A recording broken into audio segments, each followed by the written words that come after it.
A graça e a paz do Senhor para você, irmã, que tem acompanhado conosco nossos estudos no livro de Ruth. Nós temos estudado o livro de Ruth dentro do seu caráter redentor. Nós temos falado isso desde o nosso primeiro encontro. E no último estudo nós vimos a sabedoria de Ruth ao executar um plano dúbio. Nós falamos sobre as falhas ali, sobre um caráter mau ali do plano de Noemi, mas nós vemos ao mesmo tempo uma Ruth muito sábia, que ela executa todo o plano de Noemi conforme ela havia se comprometido a executar, mas ela faz isso sem abrir mão dos seus princípios, sem abrir mão da sua moral. Ela faz isso de maneira bela, de maneira limpa, sem se sujar com a ideia e com aquele plano vago de Noemi. E nós vimos que ela faz isso sendo bem objetiva diante de Boaz. Quando ela se encontra com ele, ele pergunta de quem se trata. A gente vê que a Ruth imediatamente, sem espaço para silêncios constrangedores, ela se identifica e ela diz a Boaz a que ela veio. Ela é clara em fazer e impedir que o Boaz a resgate. Ela pede o Boaz em casamento. Nós vimos também a alegria do Boaz diante do pedido da Ruth, como ele se maravilhou, se alegrou e louvou as benevolências do comportamento de Ruth, e ele se alegra em tudo aquilo. E nós vimos os sentimentos do Boaz expressos nesse momento em que ele alegra e louva a Ruth, e sentimentos que ele expressa e declara que aquela era uma mulher virtuosa. A tradução dessa palavra virtuosa aqui, tanto lá em Provérbios, e nós fizemos esse paralelo com o livro de Provérbios, quanto aqui nesse texto, é a mesma expressão, e ela dá a entender que seria uma mulher, que seria uma noiva desejável de se adquirir. É uma noiva decente, uma noiva correta, uma noiva boa, virtuosa. E nós vimos a decência moral e a masculinidade modelo de Boaz. Nós tratamos muito sobre isso no nosso encontro de mulheres, sobre como esse modelo de masculinidade do Boaz é belo de se ver aqui no livro de Ruth, a maneira em que ele coloca a Ruth acima de egoísmos, de necessidades pessoais, de seus próprios desejos carnais, acima de todas as coisas, ele coloca o cuidado com a Ruth, e por isso nós falamos sobre como o Boaz é um resgatador, como uma sombra de Cristo aqui, porque realmente ele honra com esse propósito de glorificar a Jesus com a figura dele, sendo esse modelo de masculinidade. E nós finalizamos mais uma vez na expressão do cuidado de Boaz para com Ruth, quando ele diz para ela, deita-te aqui até amanhã. E a gente viu que era muito mais fácil para o Boaz encaminhar essa Ruth para casa e que ela não estivesse perto dele. Afinal de contas, nós vimos todas aquelas declarações que acabaram de acontecer. Seria muito mais fácil para o Boaz ele encaminhar Ruth embora, mas ele se preocupa com a segurança da Ruth. E a gente vê aqui que ousadia, que homem de caráter e de fibra moral firme. Ele é capaz de dizer que a Ruth se deitasse ali até amanhã, porque ele entendia que a Ruth estava mais segura perto dele do que em qualquer lugar de Israel. Ele sabia que eram tempos maus, né? Nós falamos sobre isso no início do estudo. Israel vivia uma completa deturpação moral, decência e tudo corrompido, e não havia à noite, não havia segurança. A Ruth está andando por ali à noite, no meio da eira, fora da cidade. Ele sabia que tudo aquilo era muito perigoso. E ele sabe que é mais seguro para ela estar ao lado dele do que de qualquer outra pessoa em qualquer outro lugar naquele momento. Então ela diz para ela, deita-te aqui até amanhã. Ele sabe que ele vai se portar de maneira decente com ela. Ele confia nas ações que ele vai ter. E isso também nos leva a enche os olhos, ver todas essas características, todas essas qualidades desse nosso Boaz aqui, o nosso tipo de Cristo. E nós vamos ler no capítulo 3, versículo 13, quando Boaz diz assim: fica-te aqui esta noite, e será que pela manhã, se ele te quiser resgatar, bem está que te resgate. Porém, se não lhe apraz resgatar-te, eu o farei, tão certo como vive o Senhor. Deita-te aqui até amanhã. Essa fala do Boaz aqui, a gente se situando aqui, a gente acabou de dizer que eles haviam acabado de se declarar um pelo outro. A Ruth tinha pedido Boaz em casamento, o Boaz se alegrou com ela, ele demonstrou todo o prazer e alegria, E os dois sabem, naquele momento, que o principal motivo para a união deles, o principal motivo para uma união, que é o desejo de se unir um ao outro, eles tinham.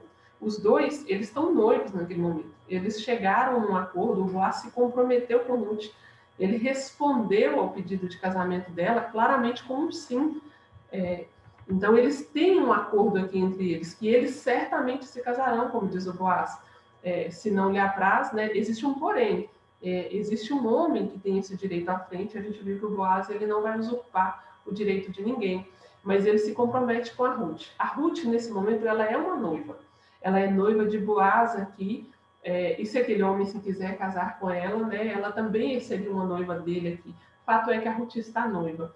E ela está diante de Boaz, estão os dois ali, possivelmente futuros marido e mulher, deitados um ao lado do outro.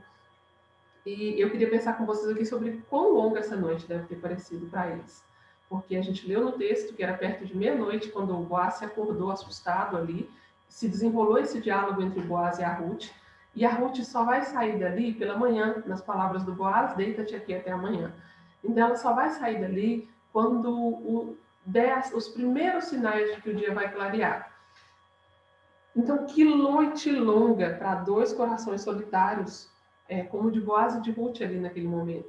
E é importante que a gente fale sobre isso. No nosso último encontro de mulheres, a gente tratou sobre essa questão, sobre a beleza da fibra moral de Boaz, a beleza da fibra moral de Ruth aqui, e de como isso está ausente no nosso tempo, como isso é algo que a gente não vê com muita frequência nos nossos dias, tanto nos filmes, em histórias de amor, quanto na vida real, de maneira geral. Alguém que se coloque e que coloque a necessidade do outro, o desejo do outro, acima das suas próprias necessidades. Era uma noite maravilhosa aqui. Eu coloquei alguns detalhes para vocês, porque aquela era uma noite de primavera ou verão. A gente viu que a colheita, o final da colheita foi no princípio de junho. E em Israel, esse é o clima daquele período do ano. A temperatura é agradável, há vento fresco, é um clima ameno, mais ou menos 15 a 25 graus. E a gente sabe que a eira é um lugar arejado, um lugar ventilado, porque a finalidade da eira é essa, que haja vento ali, seja um lugar onde você pode separar os grãos da palha. Nesse período ali de junho, o céu é um céu estrelado, eu pesquisei isso também, quais seriam as condições climáticas, o céu. Então, eles estão ali a céu aberto, com aquele céu estrelado sobre a cabeça, olhando para aquele céu sem estrelas. E todos os sons noturnos ali, e eles deitados ali, um ao lado do outro. Como que deve ter sido os pensamentos ali? Né? São duas pessoas, como a gente disse, dois solitários. O Boaz a gente não sabe se ele estava sozinho, porque ele sempre foi um homem solteiro, que nunca se casou até aquele momento, ou se o Boaz era um viúvo. O fato é que o Boaz era um homem solteiro, era um homem desimpedido para se casar com a Ruth, não havia outra mulher na vida dele. Então ele estava sozinho. E é um coração carente ali também. E a Ruth era um outro coração carente. A Ruth também estava só. O seu esposo havia falecido e desde então ela levava uma vida difícil de se preocupar com o sustento, de se preocupar com o seu cuidado e o cuidado da sua sogra. E sem nenhuma devolução de afeto ou de tudo isso que nós, como seres humanos, desejamos, ansiamos, buscamos durante a nossa vida, essa compreensão, afeto, companhia, ser ouvido, ser notado. Os dois se conheciam há mais ou menos 2 meses, vendo-se ali todos os dias no campo, como a gente já tratou em outros estudos, e com todas aquelas expressões de bondade reveladas de um para o outro, do Boaz para a Ruth, né? E a Ruth sempre respondendo a todo o carinho, atenção e cuidado de Boaz. E agora eles estão ali, noivos, numa noite maravilhosa, num lugar isolado, sem que houvesse ninguém por perto, sozinho, um deitado do lado do outro. E o que não passou, né? No mínimo 4 horas ali, um ao lado do outro. E eu duvido que qualquer um dos dois tenha conseguido dormir aquela noite. O que não estava passando ali na mente da Ruth, na mente do Boaz, o futuro, o dia do casamento, carinho, companhia, o fim da solidão. No caso da Ruth, né, seria o fim de uma vida pesada de trabalho, seria uma vida de descanso. Talvez a Ruth estivesse pensando como seria o novo lar dela. ela teria uma nova casa, ela teria um marido, a possibilidade de filhos. Quando a Ruth decidiu voltar para Israel com Noemi, ela anulou isso na vida dela. A Noemi deixou claramente para ela que ela não tinha filhos no ventre para que ela pudesse se casar. Então a Ruth ela veio com todas essas coisas que agora que estavam negadas para ela quando ela decidiu voltar para Israel, ela decidiu voltar para cuidar da sua sogra, permanecer ali viúva. Tudo isso que estava negado, de repente todas essas possibilidades elas estão ali concretizadas, não fisicamente. A Ruth ela ainda não tinha tudo isso palpável, mas estava tudo acordado já. A vida dela daquele dia em diante não seria mais a mesma. Indiferente de como aquela história iria se desenrolar, o fato é que Ruth se casaria. Se com Boaz ou com o primeiro resgatador, ela não poderia ter essa certeza se seria Boaz ou se seria outro resgatador, mas o fato é que ela se casaria. De repente, todas essas possibilidades, elas estão diante da Ruth e ela não está mais condenada a uma vida sofrida, incerta, solitária, aquela vida de viúva pesada em que não há ninguém para que a cuide, para que a sustente. Ela está noiva, a Ruth está ali em um compromisso.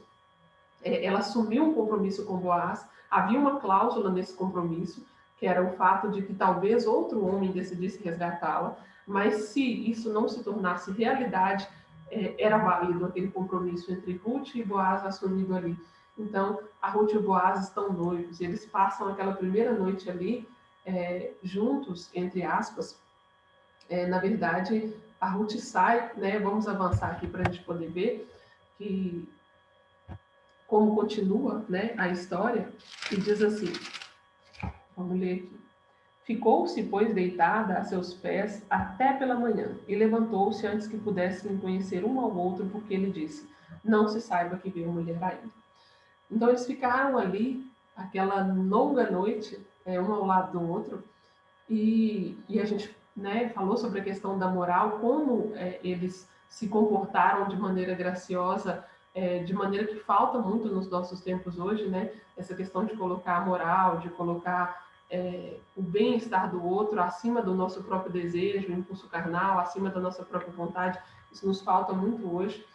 E a gente vê que eles saem antes que pudessem se conhecer, né, um ao outro, então, e antes que a Ruth pudesse ser reconhecida por alguém também. E a gente vê, quando o Boaz diz aqui, não se saiba que veio mulher à ira, o comentarista ele até diz que aqui, essa expressão do Boaz, não se saiba que mulher veio à ira, isso é algo que, na tradução, é como se o Boaz tivesse dito de si para si mesmo, como uma oração. Ele levantou, para que ele cuidou para que ela saísse antes que o dia se tornasse claro, porque na mente dele ele pensava assim, que ninguém saiba que Ruth esteve aqui na ilha. Era como se ele estivesse fazendo uma oração. Oh, meu Deus, não permita que alguém saiba que a Ruth esteve aqui na ilha. Era o desejo dele de que a honra da Ruth não fosse manchada. A gente vê que mais uma vez o Boaz colocando as necessidades da Ruth, colocando e honrando a Ruth sobre tudo. Ele está preocupado que ninguém coloque em dúvida, que ninguém critique, que ninguém envergonhe o bom nome que Ruth tinha, porque as ações de Ruth até aqui, elas renderam a Ruth um bom nome. O Boaz diz claramente que todo o povo da cidade sabia que Ruth era virtuosa. A Ruth ela se tornou conhecida de toda a cidade. As pessoas sabiam quem era aquela moabita, eles sabiam todas as benevolências daquela moabita, com exceção dessa última que tinha acabado de acontecer e só Boaz sabia. Mas todo mundo conhecia e sabia da honra de Ruth. E o Boaz aqui, a primeira preocupação dele é essa, que ela vá agora, que ninguém saiba que ela esteve aqui, para que a sua honra não ficasse manchada. Alguém poderia duvidar do caráter e das boas ações de Ruth, se soubesse daquilo. Vamos lembrar que era um período em que as pessoas não eram pessoas piedosas, né? Grande parte, Israel estava em corrupção, estava andando em desobediência ao Deus de Israel. Então, era fácil das pessoas levantarem questionamentos acerca do que poderia ter acontecido naquela ilha, e nós sabemos que poderia ter acontecido. Ruth e Boaz estavam sós, né? Então, eles poderiam ter feito o que quisessem ali, e aquilo nunca seria de conhecimento público. Mas Ruth e Boaz temiam a Deus em primeiro lugar, e a preocupação deles foi primeiro em honrar a Deus e segundo em honrar um ao outro. A gente vê aqui a preocupação do Boaz de que a honra da Ruth não fosse manchada.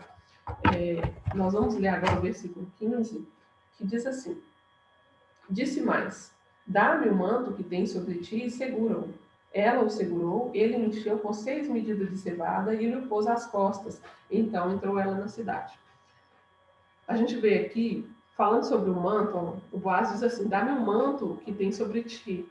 Vocês lembram que no último estudo a gente comentou sobre o fato daqueles melhores vestidos, né, que poderiam ser tanto um vestido quanto um manto, e aqui o texto fala que a Ruth realmente ela tinha um manto sobre si. E o Boaz pede que ela estenda aquele manto, e ele segura o manto e enche ele com 6 medidas de cevada. Então ele ajuda a Ruth a colocar todo aquele peso sobre as costas para que ela vá. E o Boaz, o que a gente pode ver aqui? Que o Boaz está oferecendo muito mais do que promessas. Ele falou todas aquelas coisas para Ruth: se ele não for te resgatar, eu vou te resgatar, tão certo como vive o Senhor, tenha a minha palavra. Ele se empenhou num compromisso de noivado com a Ruth aqui, mas ele não ofereceu para a Ruth só palavras. Ele não manda a Ruth embora apenas com promessas e de mãos vazias. Ele deixa claro para ela as suas intenções, mas não só falando. O Boaz ele enche esse manto que a Ruth vestia com 6 medidas de cevada. Essa quantidade aqui, gente, não há uma precisão em declarar qual seria essa quantidade por causa dessa medida de cevada que não ficou especificada. Mas os estudiosos e comentaristas do livro de Ruth, eles acordam aí que seria algo entre 25 e 40 quilos. Né? Não seria mais nem menos, estaria entre 25 e 40 quilos. Vamos pensar que naquele primeiro momento, quando o Boaz encontrou com a Ruth, ela volta para casa com aproximadamente 15, 20 quilos. A gente também não tem exatamente se era 15, mas entre 15 e 25 quilos. A gente até falou sobre eles terão 3 pacotes de arroz, um pacote daqueles de ração, né? Enfim. Aqui, o Boaz ele oferece para Ruth algo que seria no mínimo o dobro da primeira quantidade de cereal que ela conseguiu. E assim, ela conseguiu aquela primeira quantidade de cereal de maneira já maravilhosa, através de todos os favores do Boaz. E aqui, o Boaz, ele dobra a aposta, né? Ele coloca mais ali de medidas de cevada sobre as costas de Ruth, e mais à frente nós vamos entender outras intenções que ele tinha com esse ato. Mas aqui, uma das intenções era assegurar com os atos dele de que ele tinha a intenção de resolver toda aquela situação. Ele está colocando aqui a aposta dele em tudo aquilo. O Boaz ele nem tinha certeza se ele poderia resgatar a Ruth. Ele não tinha, ele desejava, e ele disse para Ruth que com certeza ele resgataria ela se o outro não resgatasse. Mas aquilo seria resolvido, né? E o Boaz, ele não tinha certeza, mas ainda assim, sem ter certeza se Ruth seria sua esposa ou não, o Boaz, ele coloca sobre ela, mais uma vez, toda a sua bondade. Eu não sei se vocês se lembram, quando a gente estava estudando no primeiro momento que o Boaz encontrou com a Ruth, eu disse para vocês que o Boaz ele não fez nada daquilo com intenções egoístas. O Boaz, ele literalmente ele estava pensando na Ruth, em ser bom para ela, quando ele fez aquilo naquele primeiro encontro. E aqui o Boaz está fazendo a mesma coisa, ele está pensando em Ruth e em ser bom para ela, e em deixar claro as suas intenções. Mas, acima de tudo, o Boaz poderia ser que ele desse todos esses 40 quilos aqui para a Ruth, e a Ruth fosse embora, e no momento em que ele fosse resolver essa questão, o outro resgatador decidisse se casar com a Ruth. E essas medidas de cevada que o Boaz deu para Ruth? Ele deu, indiferente de saber se depois aquelas medidas serviriam no Ruth e Noemi, já casadas com outro homem. Ele pensou na Ruth nesse momento. Ele pensou em deixar claras suas intenções, mas ele pensou em abençoar Ruth e Noemi nesse momento. Então a gente vê que o Boaz ele não tem de nada. Ele continua abençoando de maneira desinteressada, não de maneira egoísta. Literalmente, ele quer o bem-estar da Ruth. Ele quer que ela volte com todo aquele alimento para casa. Ele quer abundar mesmo sobre ela. Indiferente se ele vai conseguir fazer o resgate ou não, ele quer transbordar sobre a vida da Ruth. E assim, a gente vê que Ruth e Boaz se separam depois daquela noite, depois daquele momento, e a Ruth ela volta para casa para se encontrar com a sua sogra. E a pergunta, vamos ler aqui o texto para a gente poder falar sobre isso. Em chegando, nós estamos em Ruth, capítulo 3, versículo 16 e 17. Em chegando à casa de sua sogra, esta lhe disse: Como se te passaram as coisas, filha minha? Ela lhe contou tudo quanto aquele homem lhe fizera. E disse ainda: Estas 6 medidas de cevada ele mas deu e me disse: Não voltes para tua sogra sem nada. Vamos pensar sobre isso aqui, gente. Quando a Ruth chega, a Noemi está lá ansiosa aguardando. A Noemi também não deve ter dormido aquela noite, pensando sobre como se desenrolou aquele plano, sobre todas as possibilidades. A vida de Ruth estava em jogo e a vida dela estava em jogo, atrelada junto ali com a vida de Ruth. E a primeira pergunta, quando a Noemi chega, quando ela vê a Ruth, quando ela diz aqui como te passaram as coisas, o que ela está perguntando é assim: você está noiva? É aquele assim, deu certo, ele se comprometeu, ele vai nos resgatar.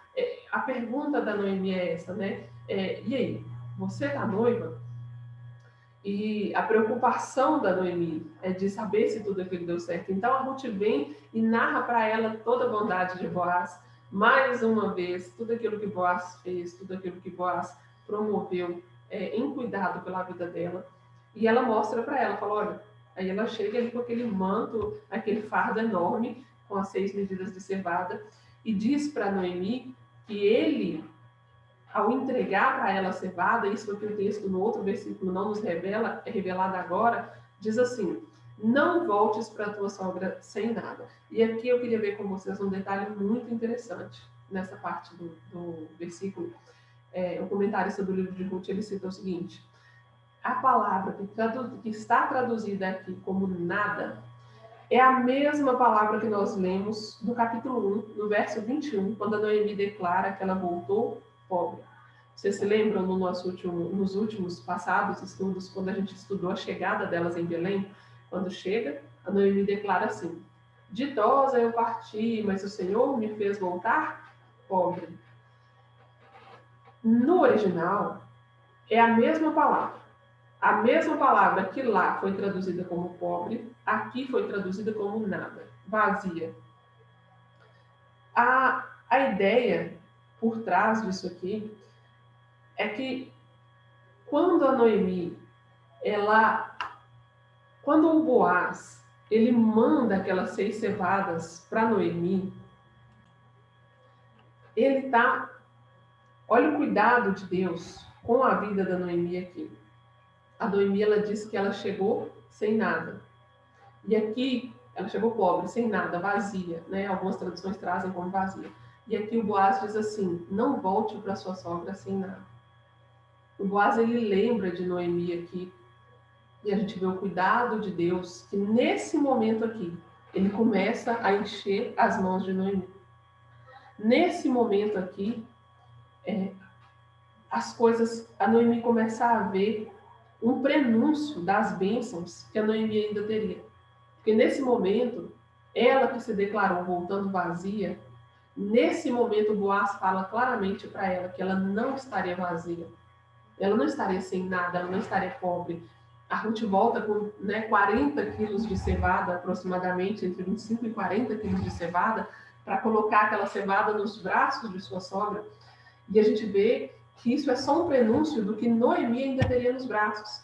Porque mais à frente, nós vemos que Deus colocou algo muito mais excelente nos braços de Noemi. Nós não vamos falar sobre isso agora, falaremos no nosso próximo estudo no final. Então, nós vemos aqui Deus começando a colocar nas mãos de Noemi, encher as mãos de Noemi.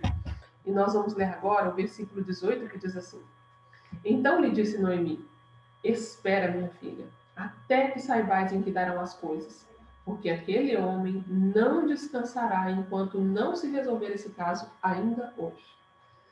A Noemi, ela se convence, diante de tudo aquilo a gente viu a quantidade de cereal que era, e que era muito superior àquela primeira quantidade de cereal que já havia maravilhado Noemi, colhida num dia só. Aqui a gente vê esse transbordar em abundância da boa vontade do Boaz, com esses 40 quilos de cevada. E a Noemi, diante disso, ela se convence da intensidade e da veracidade dos sentimentos de Boaz. Porque a Ruth, ela esteve com Boaz naquela eira. A Ruth, ela olhou, ela viu, ela ouviu a voz do Boaz quando fez cada uma daquelas promessas. Ela ouviu o Boaz dizendo para ela a entonação. A Ruth foi convencida na presença de Boaz da intenção dos seus sentimentos, da sua bondade, do seu compromisso, do seu cuidado com ela. Mas a Noemi não viu nada daquilo. Então, quando Boaz manda aquele presente, daqueles 40 quilos de cevada, a Noemi, diante daquilo, ela se convence da intensidade e da veracidade dos sentimentos do Boaz. Ela vê a provisão de Deus na vida delas. E aqui, nesse ponto, quando ela se convence, ela diz para Ruth: minha filha, só aguarda. O que ela diz para Ruth é que ela deveria aguardar. Espera, minha filha, né? Aguarda, porque aquele homem, ele não vai descansar. Ela viu toda a disposição do Boaz naquele presente e ela declara para Ruth: aquele homem ele não vai descansar enquanto isso não estiver resolvido. Enquanto ele não souber se ele vai poder se casar com você ou não, aquele homem não vai descansar. E isso vai ser resolvido ainda hoje. Ele não vai aguardar, ele não vai te fazer aguardar. Espera, porque hoje ainda tudo isso vai se resolver. E aqui, pela primeira vez, gente, desde que a Noemi voltou de Israel, desde todo aquele processo que a Noemi passou, a gente vê que diante da bondade de Deus, diante daquele presente, diante de tudo aquilo, a Noemi descansa. Essa fala aqui, espera, minha filha, não é uma fala de uma mulher ansiosa, inquieta e agitada. Essa fala aqui é de uma mulher que foi convencida e de uma mulher que está descansando nas promessas de Boaz. Ela está descansando no que Boaz disse que ia fazer. Ela sabia que ainda que Boaz não se casasse com ela, ainda que Boaz não pudesse se casar com ela, outro homem se casaria e todo aquele problema seria resolvido. A Ruth, a Noemi aqui, pela primeira vez ela pode descansar, porque ela sabe que o cuidado delas não está mais só nas mãos delas. Boaz, nesse momento, ele se torna, primeiro ali, um intercessor dentro dessa situação, acerca da vida delas, mas com a intenção de se tornar também o resgatador. E nós vamos ver mais à frente que, pela bondade e graça de Deus, o Boaz se torna esse resgatador.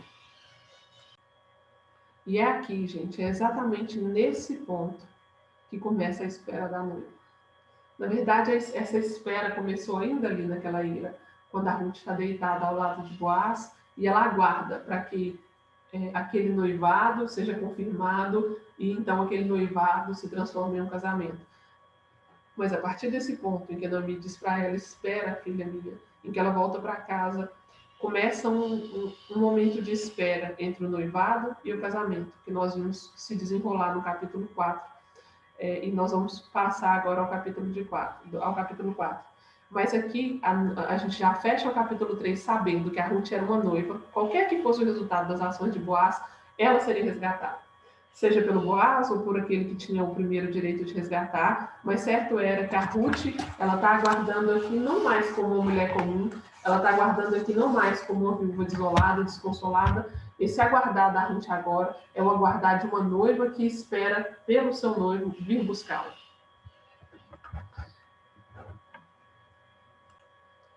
E eu quero falar com vocês sobre essa espera da noiva, mas não agora. Guarda aí nesse momento que a Ruth é uma noiva esperando e nós vamos dar continuidade seguindo o Boaz, seguindo as ações do Boaz a partir de agora, enquanto a Ruth aguarda como uma noiva. E depois nós vamos retornar nessa espera e entrar no simbolismo aí dessa noiva e do casamento.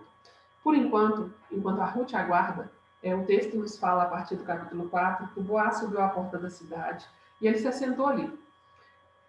E eis que o resgatador de que Boaz havia falado ia passando, então lhe disse: ó fulano, chega-te para aqui e assenta-te. E ele se virou e se assentou. Vamos parar aqui um momentinho? Eu quero que vocês guardem essa expressão aí, ó fulano. O texto chama Boaz pelo nome, mas esse primeiro homem que tinha o direito de resgatar Ruth, ele é tratado como fulano. Ele não é nomeado aqui.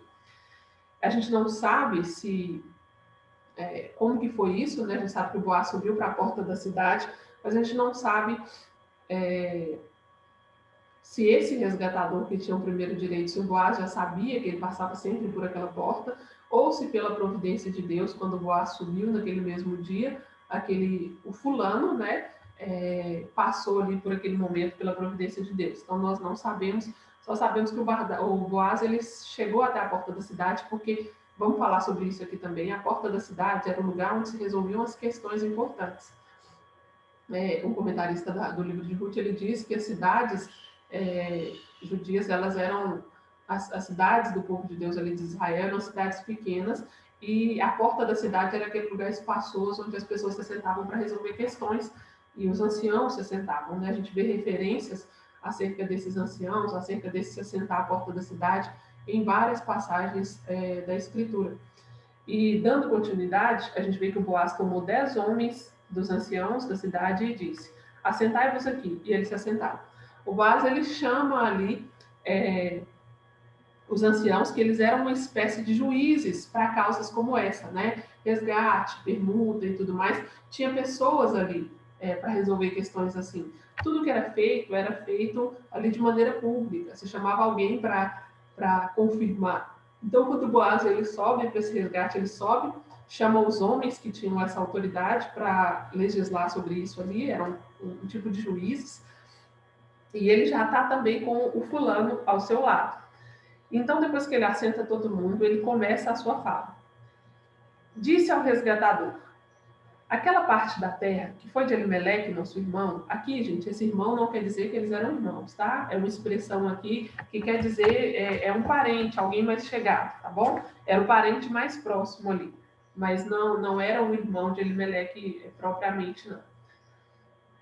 Então ele diz: aquela parte da terra que foi de Elimeleque, nosso irmão, Noemi, que tornou da terra dos Moabitas, a tem para venda. Resolvi, pois, informar-te disso e dizer-te: compra na presença destes que estão aqui sentados e na de meu povo, se queres resgatá-la. Resgata. Se não, declara-mo para que eu o saiba, pois outro não há senão tu que a resgate e eu depois de ti. Respondeu ele. Aí vem a resposta do fulano: eu a resgatarei. Vamos pontuar algumas coisas aqui. Quando o Boaz chega para resolver o problema, olha, e ele diz claramente: Noemi tem aquela parte da terra para vender. Você resgata ela ou eu vou resgatar. Porque, em primeiro lugar, você tem o direito de resgatar, e depois de você não há nenhum outro que tenha essa prioridade que não seja eu. Aqui, gente, não quer dizer que eram só 2 resgatadores, tá? Aqui o que ele está querendo dizer é que ninguém tinha mais prioridade que ele após o fulano. Então, se o fulano não fizesse, só tinha o segundo lugar era dele. É isso que ele está querendo dizer. Pode ser que houvesse outros familiares, eu acredito que haviam outros familiares, outros resgatadores. Nesse caso, ele só está declarando que a prioridade depois do fulano era dele. E ele avisa que se aquele homem não fosse fazer o resgate, ele faria. Entretanto, aquele homem diz: eu a resgatarei. O que a gente vê aqui nesses versículos?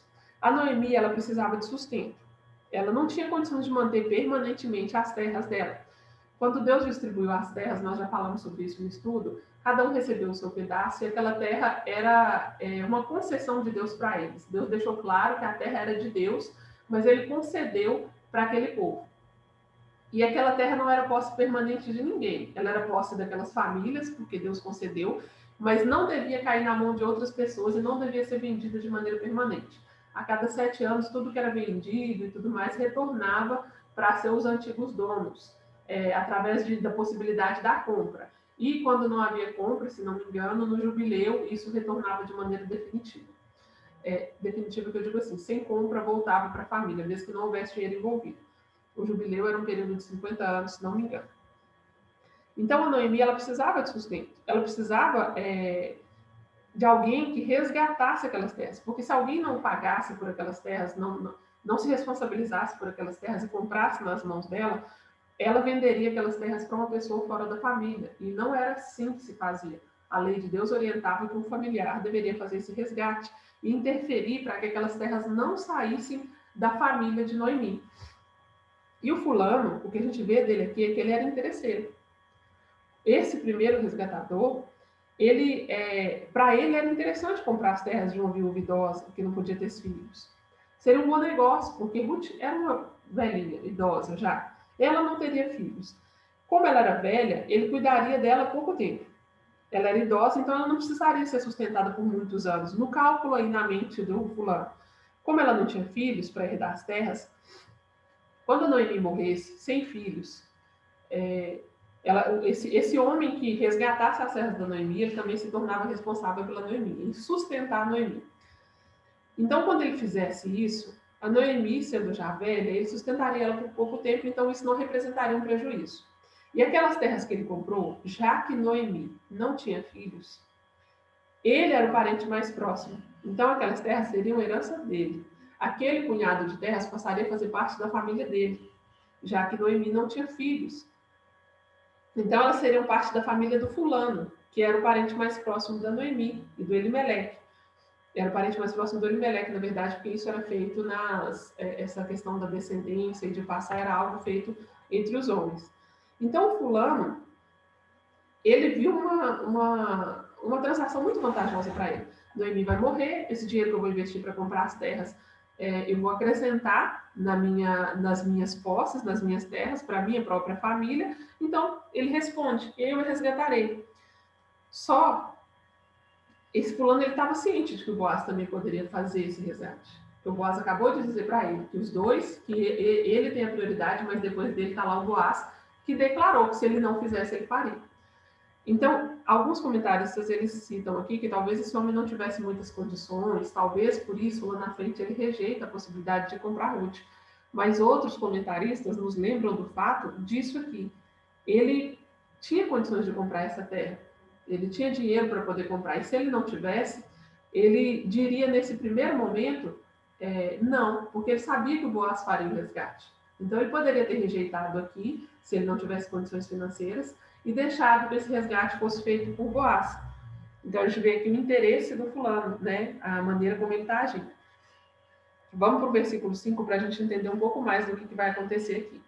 Disse, porém, Boaz, no dia em que tomares a terra da mão de Noemi, também a tomarás da mão de Ruth, a moabita já viúva, para suscitar o nome do esposo falecido sobre a herança dele. E aí foi o momento final, foi o suficiente para espantar todo e qualquer interesse do fulano em resgatar Noemi e Ruth. Vamos pensar sobre aqui. O Boaz ele revela mais detalhes sobre o resgate. Quais eram os detalhes? O que o fulano sabia até o momento é que havia uma viúva para sustentar, mas era uma viúva idosa, sem filhos, sem nada. Então, até aí estava fácil. Só que além dessa viúva, havia mais uma viúva. E essa viúva era jovem, era uma viúva para casar, era uma viúva para sustentar, porque ele ia casar com ela, sustentar ela, e ele ainda tinha a obrigação de gerar um filho. E esse filho que ele gerasse dessa viúva, o primeiro filho, ele herdaria o nome de Malom. Malom era o esposo de Ruth. Esse filho que nascesse, então até aqui ele ia sustentar uma idosa, casar com uma mulher e sustentar ela, e ele tinha a obrigação de gerar um filho com ela, o que naturalmente aconteceria caso Ruth não fosse estéril. Ele geraria um filho com ela, e esse filho que ela daria para ele não seria filho dele. Assim, pelo nome e tudo mais, seria como se fosse um filho de Malom. Essa criança, ela ia herdar no nome de Malom. O que acontecia? O fulano ia pegar, ele ia gastar parte das posses dele e da família dele. Ele ia pegar do que ele já tinha lá. Ele ia gastar do dele para honrar o nome de outro homem, se casando com a moabita. Ele ia pegar as posses dele para comprar aquela terra. E no final das contas, aquela terra não seria dos filhos dele, dos filhos que levariam o nome dele. Aquela terra seria do filho que levaria o nome de Malom. Então aquilo não ia agregar com as terras da família do fulano. Aquilo ele ia pagar por aquele campo, mas aquele campo ia continuar existindo com o nome de Malom. Na lógica, gente, aquele menino seria filho do fulano também. Só que ele herdaria pelo nome de Malom. Os outros filhos que esse fulano tivesse não herdariam aquelas terras. Aquela terra faria parte da herança só do filho de Malom. E assim seguiria diante o nome de Malom e não seria exterminado da terra. Era isso o propósito de Deus quando instituiu o levirato. Então, isso não era interessante para o fulano. Quando o Boaz revela esses detalhes, e o fulano percebe que ele ia ter que se casar com a moabita, ele ia ter que gastar parte das posses dele, a gente vê aqui a ação egoísta dele e uma desobediência clara da lei de Deus. Porque existia a ordenança para que ele fizesse esse resgate. E nesse momento, quando ele vê que esse resgate envolve perda pessoal, quando ele vê que esse resgate envolve ele tirar do que é dele, nesse momento ele recua. Aquele homem estava tão preocupado. Vamos ler a resposta dele aqui para a gente perceber como ele se ausentou de cumprir com tudo isso. No versículo 6 diz assim: então disse o resgatador, para mim não o poderei resgatar. Ele já havia falado que ia resgatar, quando ele conhece os detalhes do plano, ele desiste. E ele diz claramente quais os problemas envolvidos. Não o poderei resgatar para que não prejudique a minha. Redime tu o que me cumpria resgatar, porque eu não poderei fazer. Então ele diz claramente, eu não vou resgatar porque eu vou sair prejudicado. Se eu resgato a herança de Malom, eu vou tirar do meu para resgatar o dele. Eu vou prejudicar a minha própria herança para fazer nome para outro homem. Então, claramente, ele demonstra que a intenção dele aqui era se privar, era se guardar, era uma intenção claramente egoísta. E ele diz o seguinte: redime tu o que me cumpria resgatar. Ele sabe que era um dever dele. Ele sabe que ele está se ausentando de uma responsabilidade que Deus havia colocado sobre ele. E ele diz que não poderia fazer e passa a bola para Boaz. E vamos pensar aqui sobre isso. Aquele homem estava tão preocupado com a construção do próprio nome dele, de manter suas posses, de manter o seu nome, de manter tudo isso, que ele perdeu a oportunidade. E até aqui nós falamos sobre, no último encontro, nós falamos sobre a maneira maravilhosa em que Deus parece ter um prazer em pegar os nossos pecados e transformar eles em coisas boas. Ele pega as nossas falhas, nossos erros, a gente viu os erros de Noemi, os erros ao redor de todo esse livro, e cada vez que havia um pecado e um erro, Deus transformava isso em bem. Deus, na mão de Deus, tudo é matéria-prima.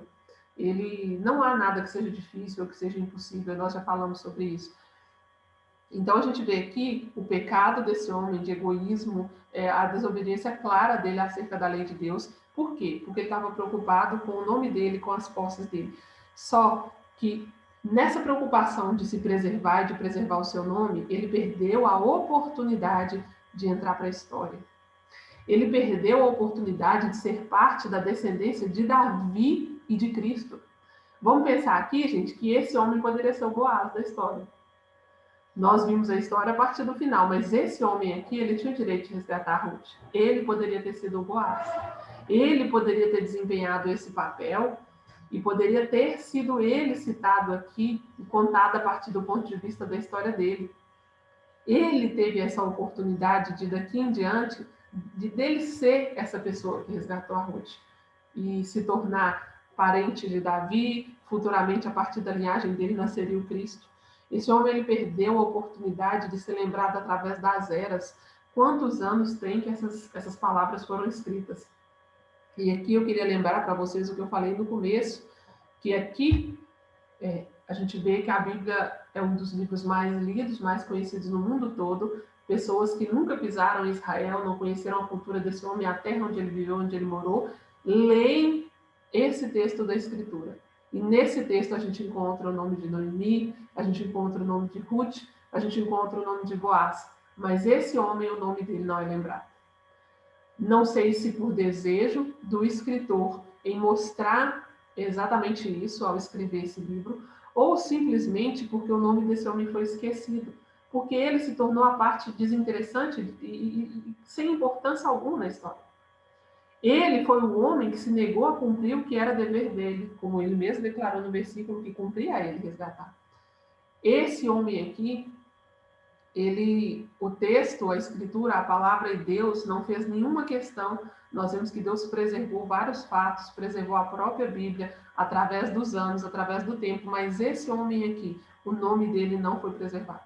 O nome dele foi esquecido e a expressão que foi colocada para se referir a ele foi fulano. Que é uma coisa mais, fulano, um fulano. É algo que não, é alguém sem importância, alguém a quem o nome não vai ser citado, não vai ser referido. alguém que não vai ser digno e não é lembrado.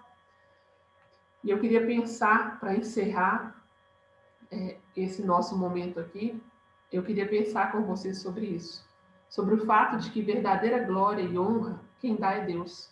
Esse homem estava procurando fazer o seu nome, fazer a sua história, garantir recursos e garantir uma herança, uma descendência, como ele mesmo disse, que ele não poderia resgatar para que ele não prejudicasse a herança dele. Esse homem que estava pensando só nele, ele não tem nenhum louvor, nenhuma glória, o seu nome é esquecido. Porque a glória verdadeira é Deus quem dá. E essa glória Deus dá, como diz a Escritura, para aqueles que, Cristo mesmo disse isso, aquele que quiser preservar a sua vida, perdê-la, mas aquele que perder a sua vida por amor de mim, esse realmente conquistou a vida eterna. A Escritura fala a mesma coisa, como diz, quando diz que nós devemos buscar o reino dos céus e a sua justiça, e as demais coisas serão acrescentadas. Então, o foco não é que nós estejamos buscando a nossa própria glória, o foco é que a gente busque a glória de Deus. E Ele, se quiser, e Ele, se for da vontade dEle, Ele nos concede honra, mas isso é segundo a sua própria vontade, é se for do interesse dEle, e não é esse o nosso objetivo. O nosso objetivo é que o nome de Deus seja glorificado, porque Ele é digno, porque Ele merece. E esse homem aqui, em momento algum, ele preocupou na glória de Deus, em cumprir a lei de Deus. Ele se preocupou com a sua própria glória, o seu próprio nome, e o que nós vimos é que ele foi esquecido. Atos piedosos nos conduzem por um caminho excelente. A atitude do Boaz é uma atitude de um homem piedoso. Nós vemos ela aqui em contraste com a atitude desse homem que nega as suas responsabilidades. E talvez a gente olhe para a história e diga, não, mas que bom que ele negou essas responsabilidades, porque assim Boaz e Ruth poderiam se casar. Mas isso não exime o fato de que esse homem agiu de maneira errada. O fato de que Deus transformou toda essa situação e pôs essa situação, deu beleza a tudo isso, não redime as ações desse homem. Se Boaz não existisse, vamos pensar o seguinte, o Boaz estava aqui para redimir, mas esse homem, ele diz claramente para o Boaz, antes disso, que ele não poderia redimir. E depois ele fala que o Boaz deveria fazer. Talvez, quando ele declara que ao saber que Ruth estaria junto nesse acordo, ele se casaria, ele teria que ter filhos com ela e tudo mais, ele se nega. Se não houvesse Boaz nessa história, Ruth e Noemi talvez ficassem desamparadas. Esse homem era o primeiro resgatador. Ele tinha a prerrogativa de fazer o resgate de Ruth e de Noemi. E ele se recusa a fazer esse resgate. A gente vê lá em Deuteronômio 25, nós vimos isso no nosso último estudo, que havia uma orientação para como aquela viúva se portaria caso o resgatador se recusasse. Ela iria humilhar ele publicamente, né? Tiraria o sapato dele, enfim, teria todo um procedimento para humilhar aquele homem que decidiu não cumprir a lei de Deus e não resgatar a vida dela. Mas havia uma escolha de que o resgatador não fizesse isso, não obedecesse à lei.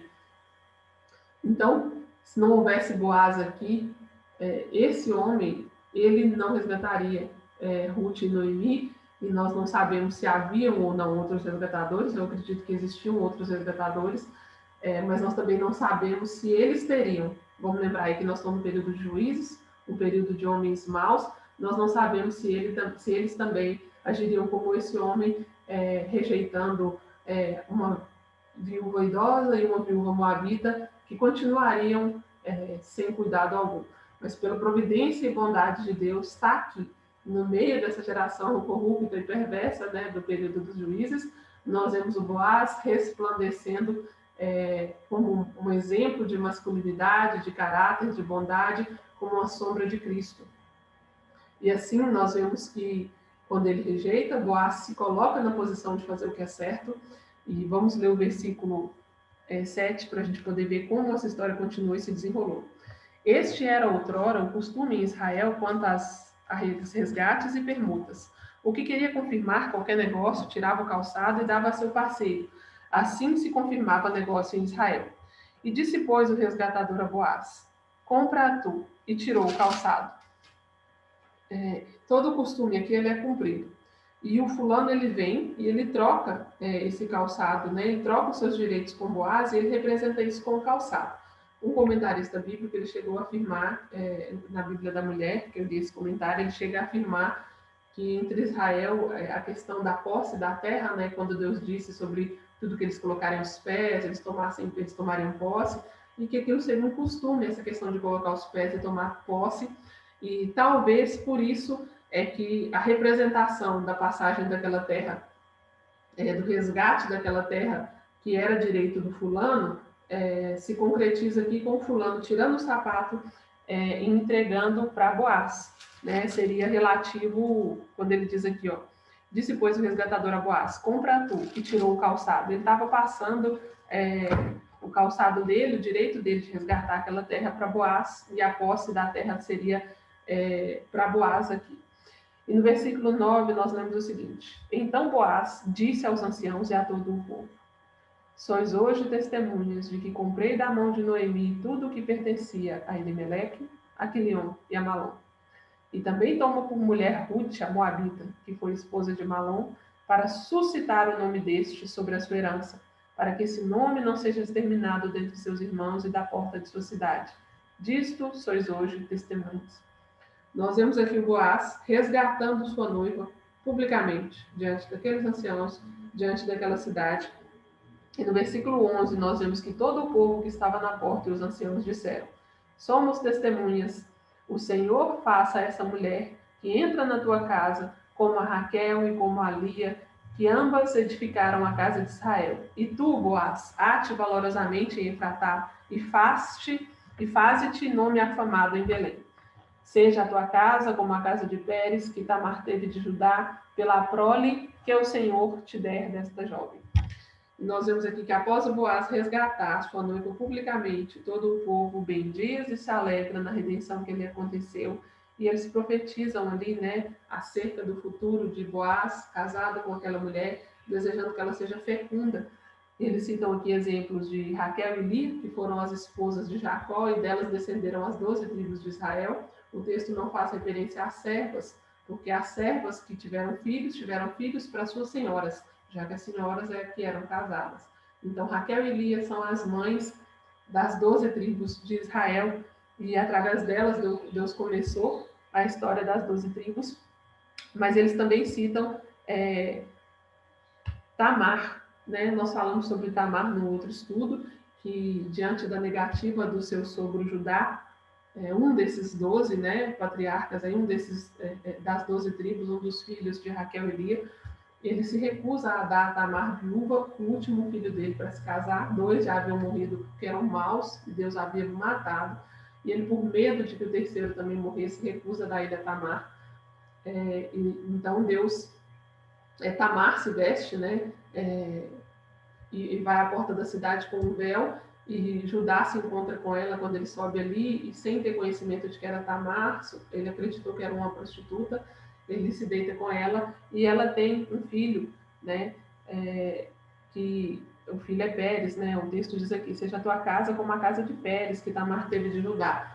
E a partir daí vem essa genealogia que chega até Boaz e Ruth, e de Boaz e de Ruth a gente vai ver no final para onde essa genealogia continua.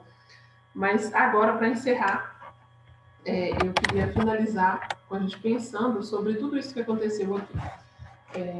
No próximo estudo nós vamos falar sobre a noiva que está lá aguardando. Tem uma noiva aguardando enquanto Boaz sai para realizar esse resgate. Vamos pensar aqui sobre os detalhes desse resgate que Boaz fez. O Boaz aqui, ele vai publicamente diante de testemunhas ali, ele vai realizar um resgate em prejuízo próprio. Vamos nos lembrar que o fulano deixou bem claro que aquela era uma ação de prejuízo. E para Boaz também era uma ação de prejuízo, só que o Boaz estava mais preocupado em obedecer e glorificar a Deus com as suas ações do que em fazer o seu próprio nome. Já lembrou para vocês alguma coisa, toda essa história, tudo isso que nós estamos falando aqui? No próximo estudo, eu quero encerrar com esse pensamento aí, que vocês pensem sobre quem foi que, para obedecer à lei de Deus, para cumprir a vontade de Deus, não pensou em si mesmo, mas pensou no que era certo, no que era necessário ser feito, e pagou um resgate pela sua noiva em prejuízo próprio. é uma ação de completo prejuízo, mas ele fez, tirando de si, se prejudicando, ele resgatou, e esse prejuízo, esse resgate não custou o valor de terras como aqui custou para Boaz. Esse resgate ele custou um preço de sangue para comprar uma noiva que ele mesmo, né, preparou, ataviou, adornou. Então nós sabemos que é Cristo, de quem Boaz aqui é sombra. E no nosso próximo encontro nós vamos falar sobre como nós podemos fazer um paralelo aqui dessa história com a redenção e o resgate que Cristo providenciou para nós na cruz. Através do seu sangue, através do seu sacrifício, ele comprou, né? Nós vemos que o Boaz, ele declara que ele toma a Ruth e a Noemi aqui, ele diz assim, e também tomo por mulher Ruth a Moabita, que foi esposa de Malom, e tomo tudo que pertencia a Elimeleque, Quilion e Malom, ele vem e ele adquire tudo. E junto com esse resgate, envolve resgatar uma noiva para ele. Essa noiva aqui era Ruth, mas para nós, essa noiva somos nós, somos a Igreja de Cristo. E no próximo estudo nós vamos falar sobre a noiva e como essa noiva aguarda. Qual é a ação dessa noiva que foi comprada pelo sangue de Cristo, que foi comprada pelo sacrifício de Cristo, sem méritos próprios, mas ela se reveste dos méritos de Cristo. Como essa noiva aguarda pelo casamento, como essa noiva aguarda por esse noivo maravilhoso, modelo de masculinidade perfeito, modelo de homem perfeito, porque aqui está referenciando o próprio Deus na figura de Jesus. Então, qual é a atitude da noiva? Nós vamos falar um pouco sobre a noiva, sobre o noivado judaico, e vamos finalizar esse estudo falando sobre o casamento, sobre o momento em que Boaz toma Ruth por esposa, mas fazendo aqui um paralelo sobre o momento que nós aguardamos, né, o momento que a noiva de Cristo aguarda nessa terra, que é o momento em que ele vai vir buscar essa noiva e o mundo vai ver, né, as bodas do Cordeiro, a festa de casamento desse noivo perfeito.